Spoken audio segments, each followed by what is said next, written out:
Период бронзового века в Евразии был отмечен кардинальными изменениями на социальном, политическом и экономическом уровнях. Эти события также затронули и регионы Эгейского моря, включая материковую Грецию, Западную Анатолию и Крит, где отмечено строительство первых крупных городских центров и монументальных дворцовых комплексов.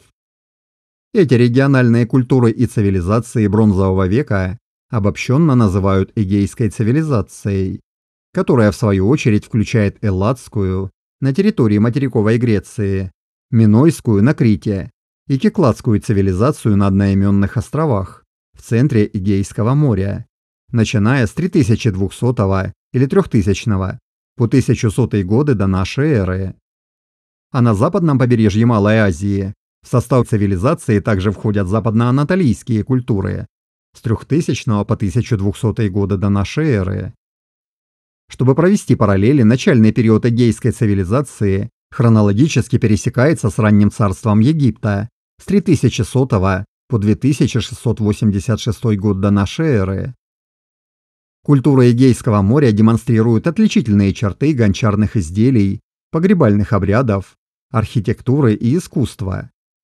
Однако помимо различий у этих культур много общего, включая ряд инноваций, связанных с сельским хозяйством и ремесленными специализациями, как производство вторичных продуктов, например, вина и масла, а также создание крупных хранилищ с системами перераспределения, интенсивную торговлю, широкое использование металлов и, конечно же, строительство дворцов. Растущий экономический и культурный обмен, который развивался в эпоху бронзы, по мнению некоторых авторов, заложил основу для современных экономических систем, включая капитализм, международные политические договоры и мировую торговую экономику. В позднем бронзовом веке также появляются линейное письмо А у минойцев и позже, около 1450 года до нашей эры, линейное письмо Б у микенцев. Линейное письмо А, которое использовалось минойцами, критянами, с 1800 по 1450 год до нашей эры, еще не расшифровано, в то время как линейное письмо Б является самой ранней засвидетельствованной формой греческого языка, одного из живых языков с самой длинной задокументированной историей в индоевропейской семье. Все эти новшества характеризуют ранние формы урбанистической революции и возникновения цивилизации, являясь важной вехой в европейской истории. На основании обширных археологических данных было предложено несколько гипотез о происхождении и развитии этих культур. Первое. Эти инновации развили местные группы, генетически и культурно связанные с неолитическими. Вторая. Изменения связаны с дополнительными миграциями из Анатолии и Кавказа в период раннего и среднего бронзового века. И третья. Развитие было связано с прибытием возможных носителей индоевропейских языков из Понтийско-Каспийской степи в начале раннего бронзового века. В Центральной, Северной и Западной Европе большинство геномов бронзового века представляют собой смесь местных земледельцев, которые сами частично являются потомками эгейского населения неолита и местных охотников-собирателей.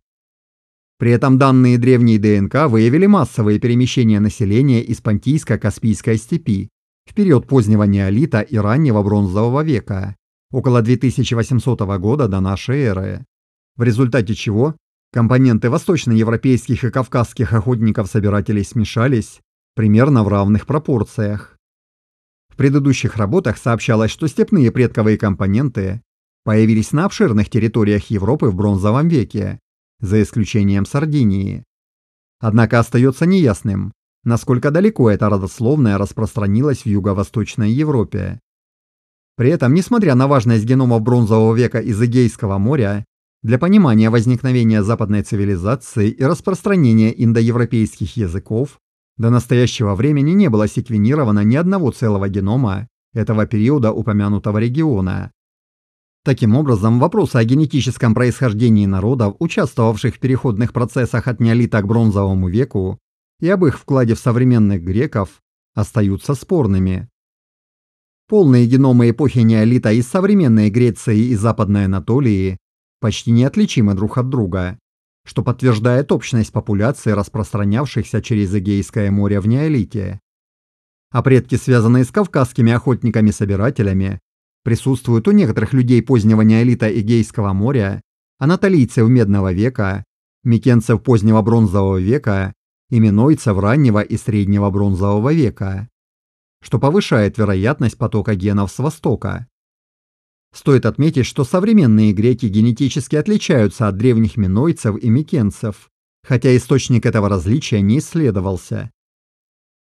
Учитывая нехватку геномных данных при переходе от неолита к Бронзовому веку в регионе Эгейского моря, авторы новой работы поставили перед собой ряд вопросов. Первый. Были ли древние эгейцы, которые инициировали переход к эпохе бронзы, связаны с неолитическими группами из того же региона? Второй. Были ли генетически близкие представители элладской, кикладской и минойской цивилизации раннего Бронзового века? И отличались ли они от микенцев позднего Бронзового века? Третий. Сохранялась ли восточная родословная кавказская и иранская, наблюдаемая у некоторых анатолийцев времен неолита и Медного века до раннего Бронзового века в регионе Эгейского моря? Четвертый. Повлияла ли массовая миграция из Понтийско-Каспийской степи в Центральную Европу на популяции Бронзового века Эгейского моря? Если да, то каковы были сроки и масштабы этого потока генов? И пятый.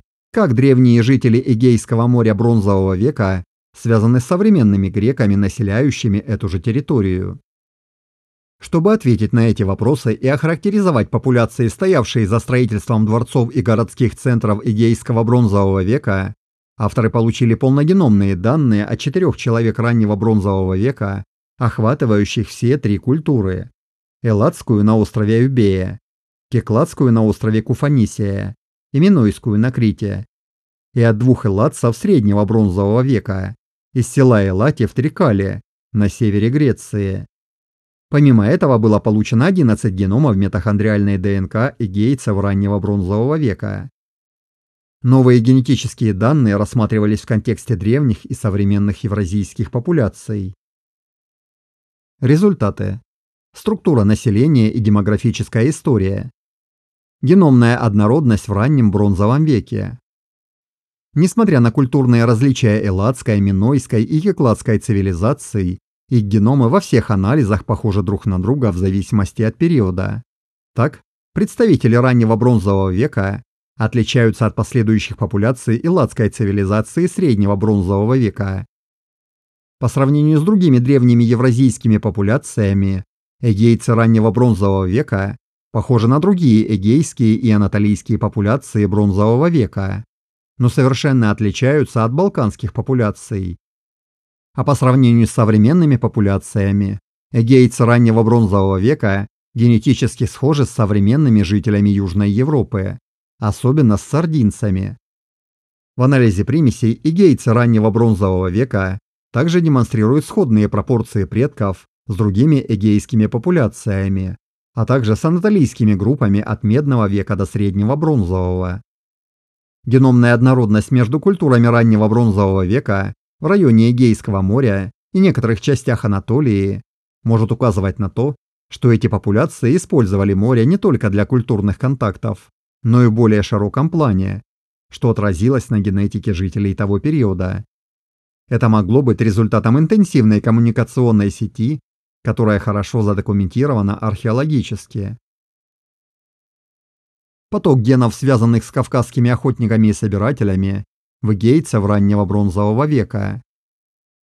Результаты анализов показывают, что эгейское население раннего Бронзового века состоит в основном из предковых компонентов, схожих с таковыми у эгейцев эпохи неолита, связанных с Анатолией, примерно от 69 до 84%, в то время как большая часть оставшейся родословной может быть отнесена к популяциям, связанным с неолитическими земледельцами Ирана и кавказскими охотниками-собирателями, которые группируются вместе. На графике многомерного шкалирования эгейцы раннего Бронзового века находятся на оси, соединяющей неолитические образцы из того же региона с земледельцами Ирана и кавказскими охотниками-собирателями. Примечательно, что подобная тенденция не наблюдается на Балканах и на других европейских территориях, где переход от неолита к Бронзовому веку в основном связан с увеличением доли европейских охотников-собирателей, Однако у образцов Эгейского моря раннего бронзового века обнаружено всего от 1 до 8% европейских охотников-собирателей. А это отвергает возможность передачи компонентов кавказских охотников-собирателей через степь, потому как тогда в относительно равных пропорциях передались бы и компоненты европейских охотников-собирателей, а этого не наблюдается. Поэтому суммарно результаты свидетельствуют о том, что популяции, генетически связанные с кавказскими охотниками-собирателями, прибыли в регион независимо, либо передали свой генофонд через анатолийцев неолита. При этом авторы исследования не обнаружили никаких доказательств преобладания мужчин или женщин в передаче внешних генов у эгейцев раннего бронзового века. Здесь стоит отметить, что в работе прошлого года, в которой было исследовано 110 древних ближневосточных геномов, ученые выявили наличие генетической клины от Западной Анатолии до Южного Кавказа и гор Загрос. Эта клина образовалась примерно 8,5 тысяч лет назад в результате смешения на ней популяций. Геномная неоднородность в среднем бронзовом веке. По данным анализов, представители элладской цивилизации среднего бронзового века из Северной Греции сильно отличаются от эгейцев раннего бронзового века. В анализах многомерного шкалирования и примесей они образуют отдельную группу, отличную от эгейцев раннего бронзового века, разделяя те же компоненты, что и современные греки. А вот минойцы среднего бронзового века, Лассетиона на Крите, очень похожи на эгейские популяции раннего бронзового века. Основным отличием представителей элладской цивилизации на севере Греции среднего бронзового века от минойцев Лассетиона на Крите того же периода является более высокая доля европейских охотников-собирателей. Этот компонент у элладцев составляет от 26 до 34% от общей родословной, что значительно выше вклада европейских охотников-собирателей у эгейцев раннего бронзового века, который составляет всего от 2 до 6%. При этом европейские и кавказские охотники-собиратели являются основными компонентами популяций, связанных со степью. Как, к примеру, образцы степи раннего и среднего бронзового века моделируются как смесь 66% европейских охотников-собирателей и 34% популяций, схожих с неолитом Ирана и кавказскими охотниками-собирателями. Учитывая этот факт, можно сделать вывод о том, что популяции из Понтийско-Каспийской степи внесли свой вклад в происхождение элладцев севера Греции, среднего бронзового века. Наличие этого вклада наблюдается в разных регионах Европы и интерпретируется как результат массовой миграции из степи. Однако в большинстве регионов Европы, в том числе и на Балканах, этот вклад был в позднем неолите и раннем бронзовом веке, а вот в окрестностях Эгейского моря этот степной компонент наблюдается только в среднем бронзовом веке у элладцев и в позднем у микенцев. Это говорит о том, что степная волна миграций, возможно, достигла Эгейского моря к среднему бронзовому веку, около 2300 года до нашей эры. При этом, поскольку родословная, связанная со степью, в основном отсутствует на Сардинии, а также на данный момент нет доказательств ее следов у минойцев, это может свидетельствовать о том, что степные популяции не пересекали море в бронзовом веке. В качестве альтернативы степной компонент мог быть привнесен генетически схожей популяцией, наподобие балканской, среднего бронзового века. Данные согласуются с предположением о прерывистом генетическом контакте между Балканами и степными популяциями в эпоху бронзы, а также с археологическими свидетельствами культурных контактов между Юго-Восточной Европой и Понтийско-Каспийской степью около 2500 года до нашей эры. Это также может быть связано с предыдущими гипотезами, основанными как на археологических, так и на лингвистических свидетельствах о том, что популяции со степным происхождением способствовали формированию элладской культуры. Помимо этого, результаты указывают на передачу степной родословной преимущественно мужчинами, как и в других частях Европы. Микенцы позднего бронзового века. Последняя фаза бронзового века связана с поздней элладской культурой, называемой микенской, около 1200 года до нашей эры. Микенцы сильно отличались от современных популяций, но оставалось неясным, как они соотносятся с популяциями раннего бронзового века. Несмотря на культурное сходство с представителями Элати среднего бронзового века на севере Греции, микенцы Пелопоннеса позднего бронзового века были генетически совершенно разными, занимая промежуточное положение на графике многомерного шкалирования между Элати среднего бронзового века, представителями раннего бронзового века Эгейского моря и минойцами Лосетиона острова Крит среднего бронзового века. Ранее было показано, что происхождение микенцев Пелопоннеса позднего бронзового века согласуется с моделью, которая включала либо степные популяции бронзового века, либо популяции с территории современной Армении того же периода. Однако в новой работе авторы дополнительно обнаружили, что происхождение микенцев Пелопоннеса также согласуется с моделью, включающей эгейские и анатолийские популяции раннего бронзового века в качестве исходных популяций. Схожесть современных греков и элладцев среднего бронзового века. Из предыдущих работ известно, что современные греки сильно отличаются от популяций более поздних фаз бронзового века в Эгейском море. Однако новые данные показывают, что они тесно связаны с элладцами среднего бронзового века из Элати на севере Греции, около 2000 года до нашей эры. Это предполагает, что современные популяции Греции могут быть потомками эгейских популяций раннего бронзового века, которые смешались с популяциями, относящимися к раннему и среднему бронзовому веку Понтийско-Каспийской степи. Фенотипические особенности.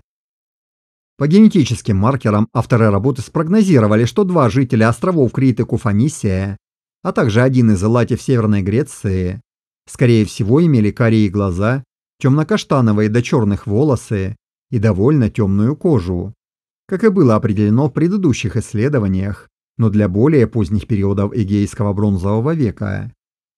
Эти предсказания по цвету волос и глаз соответствуют изображениям мужчин из настенных росписей бронзового века на Минойском Крите.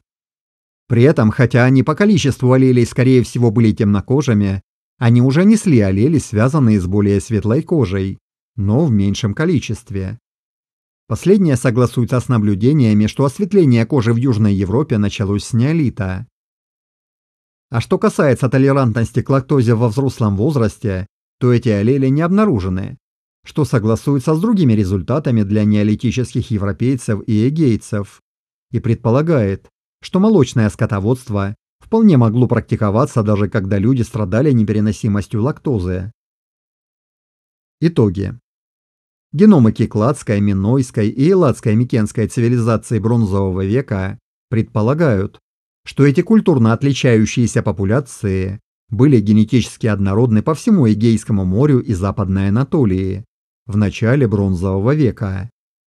Популяции раннего бронзового века сформировались на основе местных эгейских неолитических земледельцев с вкладом людей, генетически связанных с кавказскими охотниками-собирателями, что согласуется с археологическими теориями, которые переход от неолита к бронзе связывают с дополнительной миграцией людей из Анатолии и Кавказа. Однако вклад мигрантов в популяции, которые внесли свой вклад в инновации раннего бронзового века, был очень незначительным.